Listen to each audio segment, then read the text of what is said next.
মন্ত্রী সমিতির সহকারী সাধারণ সম্পাদক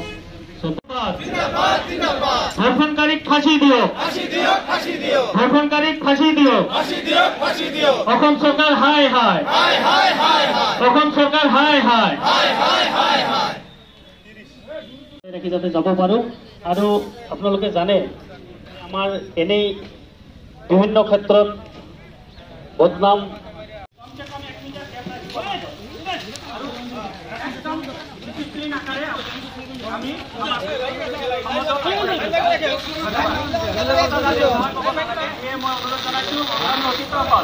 আপোনালোকে একজনে আৰু এজনৰ মাজত কমচে কম 1 মিটাৰ দূৰত্ব বজাই ৰাখিব।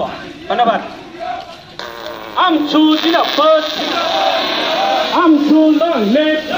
চাওক, যোৱা পৰহি ধিঙত যি ঘটনা হৈছে এই ঘটনাক অলৰেডি আমি আমচুৱে ধিক্কাৰ জনাইছোঁ। আৰু অপৰাধীৰ কোনো জাতি নাই, অপৰাধীৰ কোনো ধৰ্ম নাই। যাৰ কাৰণে আমি আমচুৱে আহ্বান জনাইছোঁ যে দোষী যিসকলে দোষীক শাস্তি দিয়ক। দোষীক শাস্তিৰ বিহাৰ নামত যি এক ভেক ভাওনা আৰম্ভ হৈছে তাত কিন্তু আমাৰ সন্দেহ উপজিছে। কাৰণ অসম আৰক্ষীয়ে দোষীক কৰায়ত্ব কৰি আৰক্ষীৰ মাজৰ পৰা কেনেকৈ পলাই যায় আমাৰ সন্দেহ হৈছে। এই আমাৰ সন্দেহ উপজিছে।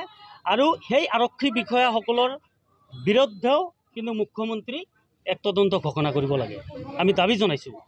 আৰু অসমখনত এক পৰিৱেশ বিনষ্ট কৰিবৰ কাৰণে অসমৰ মাননীয় মুখ্যমন্ত্ৰী ডাঙৰীয়া যি ধৰণৰ অপচেষ্টা চলাই আছে আমি মুখ্যমন্ত্ৰী ডাঙৰীয়াকো ধিক্কাৰ জনাইছোঁ। আপুনি চাওক যে নৰেন্দ্ৰ মোদী ডাঙৰীয়াই ভাৰতবৰ্ষক তৃতীয়বাৰৰ কাৰণে শপত গ্ৰহণ কৰাৰ পিছত তেওঁৰ চৰকাৰখনতে 151জন সাংসদে আজি নাৰী নিৰ্যাতনৰ দৰে ঘটনাত অভিযুক্ত হৈ আছে।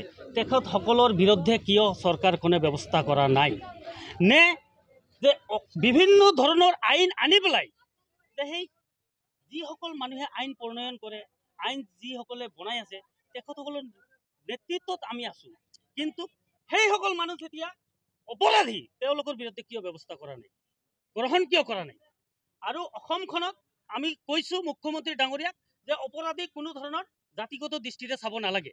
আজি চাওক আপোনাৰ মংগলদৈত ঘটনা হৈছে, আজি চাওক হোজাইত ঘটনা হৈছে, গোসাইগাঁৱত ঘটনা হৈছে। গৃহ বিভাগ সম্পূৰ্ণ ব্যৰ্থ। আজিৰ দিনত গৃহ বিভাগৰ কোনো কাম নাই। কাৰণ ইমান ঘটনা হোৱাৰ পিছত পুলিচ প্ৰশাসন কিয় এলাৰ্ট নাই, সতৰ্কতা কিয় অৱলম্বন কৰা নাই? নে খালি মানুহ ধৰিব আৰু পলাই গ'ল, আমি ইনকাউণ্টাৰ কৰিলোঁ, এইটো কৈ গৃহ বিভাগটো ৰাখিব বিচাৰিছে নেকি? তো মুখ্যমন্ত্ৰী ডাঙৰীয়াক আমি এই সময় থাকোঁতে মানুহ ৰাজপথত ওলাই অহাৰ আগতে তেওঁক আমি সাৱধান হ'বৰ কাৰণে অনুৰোধ জনাইছোঁ। আৰু ধৰ্ষণকাৰীক যাতে কোনো দল সংগঠনে হওক বা চৰকাৰখনেই হওক যাতে ধৰ্ষণকাৰীক কোনো জাতি কোনো মানে তেনেকুৱা ধৰণৰ চেণ্টিমেণ্টত নলয়, তাৰ কাৰণে আমি আহ্বান জনাইছোঁ।